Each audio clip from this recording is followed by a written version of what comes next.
আসসালামু আলাইকুম। আজ 23 নভেম্বর 2025 রোববার। শুরু করছি চেঞ্জ টিভি প্রতিদিনের গল্প অনুষ্ঠান।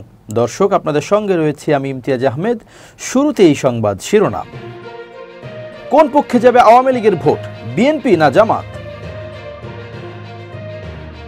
হাসিনা ক্ষমা চাইতে পারেন, চমক দেখানোর অপেক্ষায় জামাত। ইসিকে বিশেষ বার্তা দিলেন সেনাপ্রধান। এবার বিস্তারিত। কার্যক্রম স্থগিত আওয়ামী লীগের ভোটের মাঠে অনুপস্থিতি নতুন সমীকরণ তৈরি করেছে। প্রশ্ন উঠছে, দলটির ভোট কোন দিকে যাবে? তবে বিএনপি ও জামাত ইসলামের দুই দলই গণ অভ্যুত্থানে ক্ষমতাচ্যুত এই দলটির ভোট টানতে নানা কৌশলে অবলম্বন করছে। সূত্রগুলো জানাচ্ছে, জয়ের ব্যাপারে এক ধরনের নিশ্চয়তা থাকা সত্ত্বেও আওয়ামী লীগের ভোট নিয়ে কিছুটা দুশ্চিন্তা রয়েছে বিএনপির। তাই প্রকাশ্যে তারা দলটির বিরুদ্ধে কঠোর অবস্থান দেখাচ্ছে না।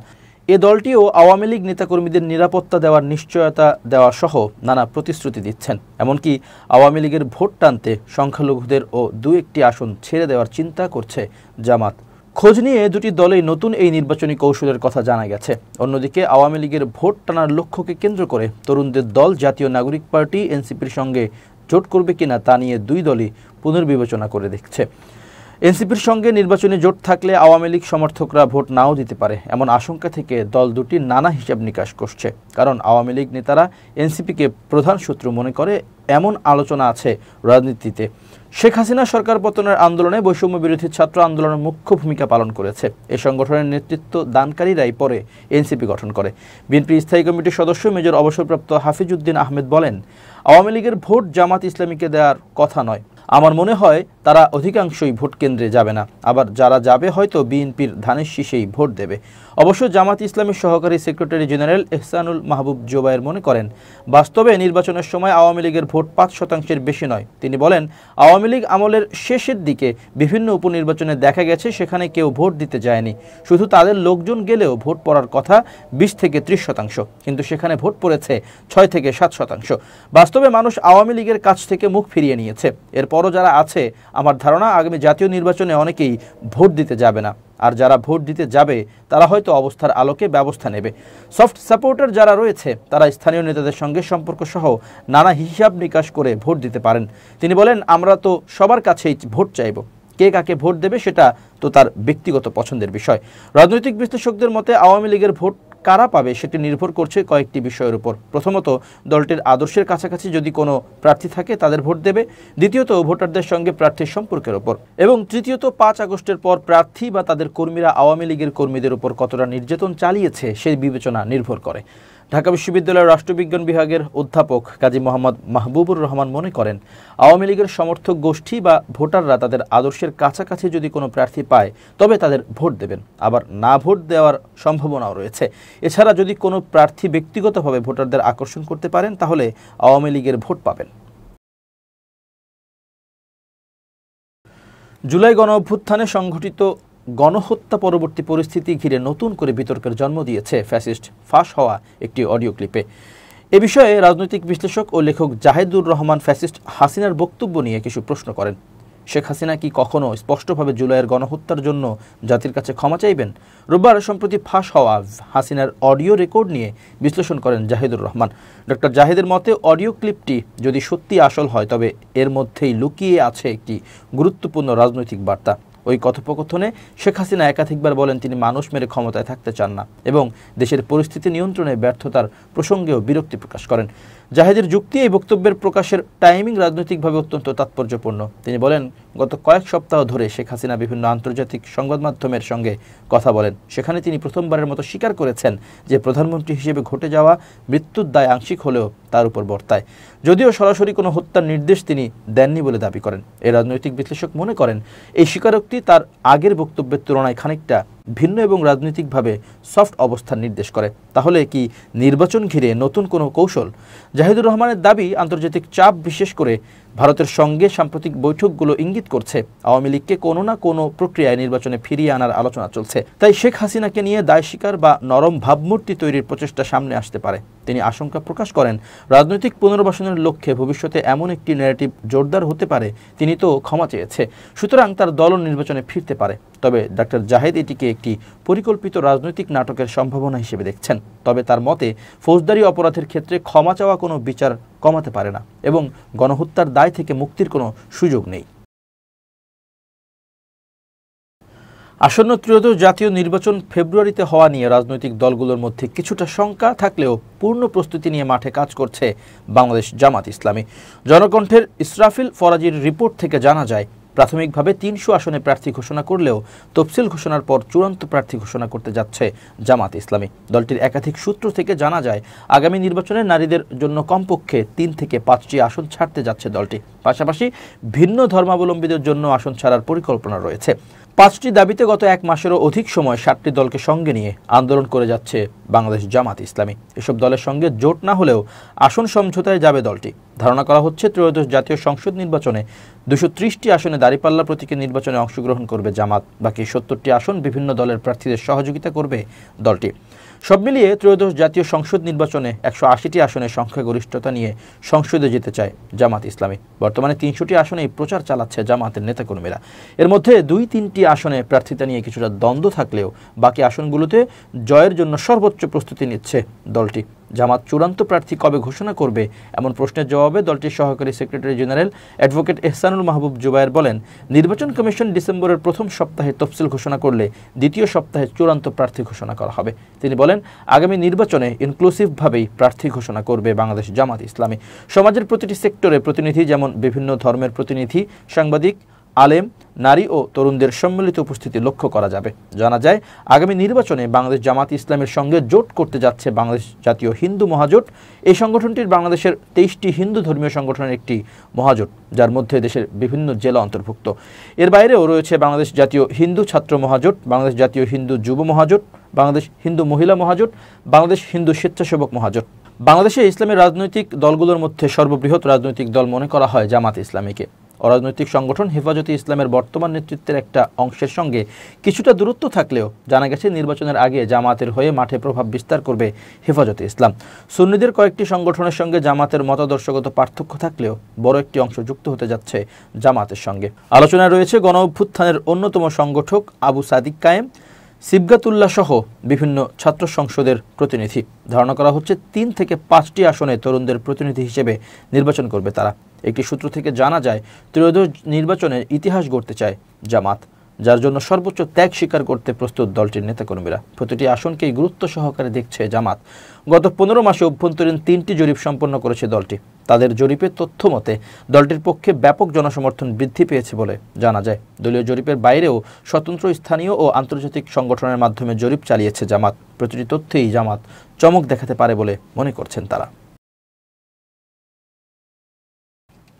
দেশের আইনশৃঙ্খলা রক্ষা এবং সুষ্ঠু নির্বাচন করতে নির্বাচন কমিশনকে সেনাবাহিনীর সর্বাত্মক সহযোগিতা করবে বলে জানিয়েছেন সেনাপ্রধান জেনারেল ওয়াকারুজ্জামান।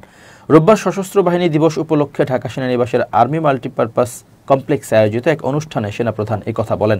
অনুষ্ঠানে বীরত্বপূর্ণ কাজ ও বাহিনীতে অসামান্য অবদানের জন্য 64 সেনা সদস্যকে পদক এবং 75 মুক্তিযোদ্ধা পরিবারকে সম্মাননা প্রদান করেন সেনাপ্রধান। এর মধ্যে 2024, 2025 ও 2025-26 অর্থ বছরে নানা অবদানের জন্য 9 জনকে সেনাবাহিনী পদক, 17 জনকে অসামান্য সেবা পদক এবং 38 জনকে সেনা সদস্য বিশিষ্ট সেবা পদক প্রদান করা হয়।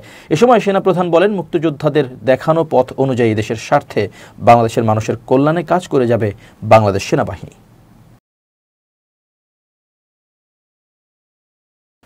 ঢাকা, নারায়ণগঞ্জ ও নরসিংদী সহ দেশের বিভিন্ন এলাকায় শক্তিশালী ভূমিকম্পে কমপক্ষে 10 জনের মৃত্যু হয়েছে।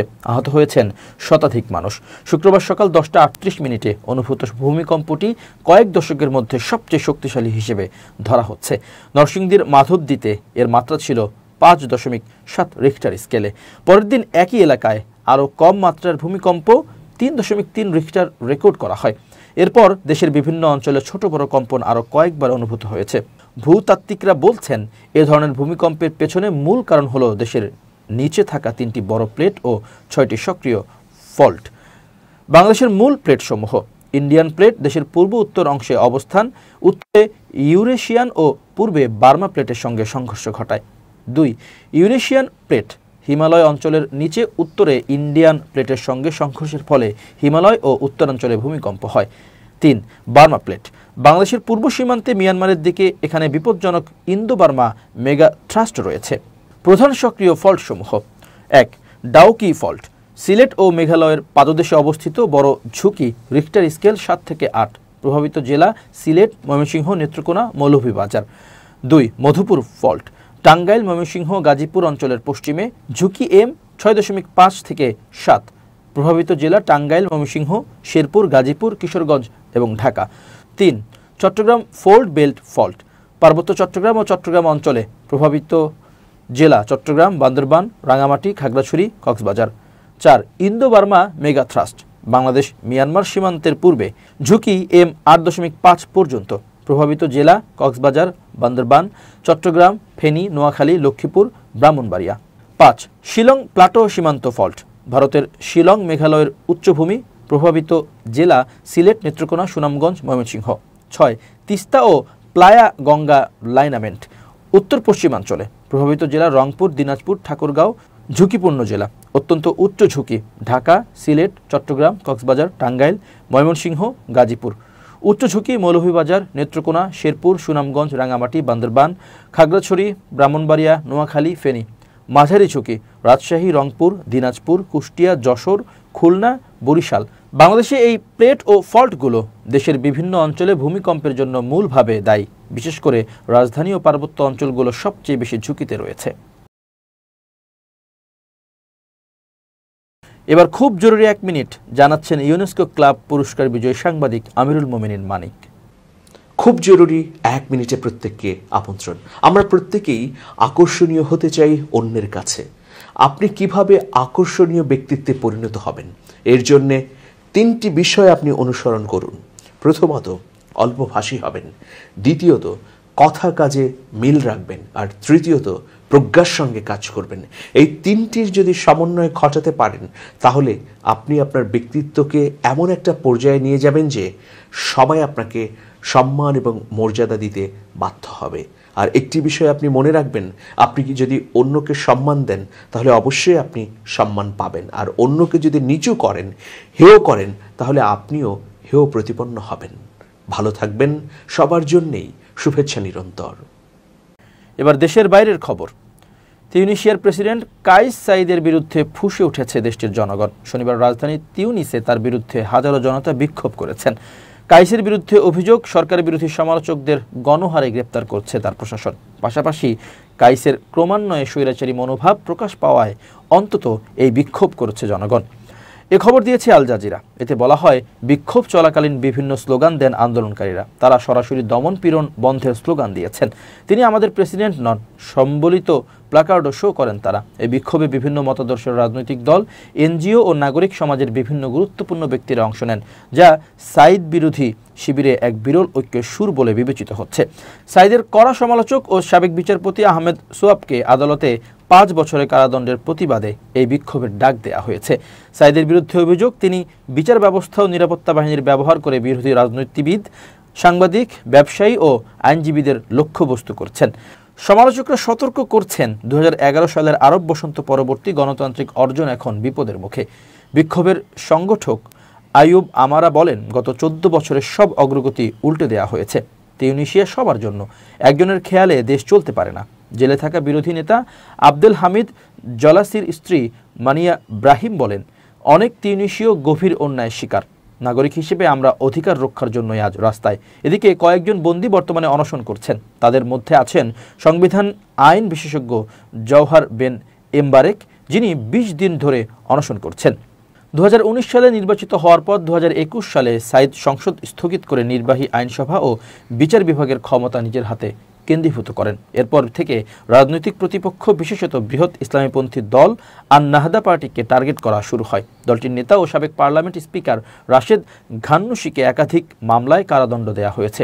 তার সমর্থকেরা এগুলোকে রাজনৈতিক উদ্দেশ্য প্রণোদিত বলে অভিহিত করেছেন। অধিকার দমনে আন্তর্জাতিক উদ্বেগ। অ্যামনেস্টি ইন্টারন্যাশনাল জানিয়েছে, তিউনিসিয়ায় মানবাধিকার সংগঠনগুলোর উপর দমনপীড়ন গুরুতর স্তরে পৌঁছেছে। ইচ্ছাকৃত গ্রেপ্তার, সম্পদ জব্দ, ব্যাংকিং নিষেধাজ্ঞা ও 14টি এনজিও স্থগিতের ঘটনা ঘটেছে। হিউম্যান রাইটস ওয়াচ বলছে 50 জনের বেশি রাজনীতিবিদ, সাংবাদিক ও কর্মীকে স্বাধীন মত প্রকাশ, শান্তিপূর্ণ সমাবেশ ও রাজনৈতিক কাজের অভিযোগে গ্রেপ্তার বা বিচারের মুখে পড়তে হয়েছে। মানবাধিকার সংস্থাগুলো সতর্ক করে বলেছে, বিচার বহির্ভূত দমনমূলক ব্যবস্থার জন্য সন্ত্রাস বিরোধী ও সাইবার অপরাধ আইনকে অস্ত্র হিসেবে ব্যবহার করা হচ্ছে। প্রেসিডেন্ট কাইস সাইদ নিজে অবশ্য স্বৈরাচারী হওয়ার অভিযোগ প্রত্যাখ্যান করেছেন। তার দাবি, তিনি কেবল তিউনিসিয়াকে দেশদ্রোহীদের হাত থেকে রক্ষা করছেন। প্রিয় দর্শক, শেষ করছি চেঞ্জ টিভির প্রতিদিনের গল্প অনুষ্ঠান। changetv.press বাংলাদেশের ইউটিউব জার্নালিজমের অগ্রদূত। ভিজিট করুন এর ওয়েবসাইট www.changetv.press, ইউটিউব youtube.com/changetvpress এবং সাবস্ক্রাইব করুন চ্যানেলটি। নিয়মিত লাইক, কমেন্ট ও শেয়ার করে আপডেট রাখুন নিজেকে। ভালো থাকুন, নিরাপদে থাকুন, শুভেচ্ছা নিরন্তর। changetv.press, এক ফোঁটা হলুদ নেই।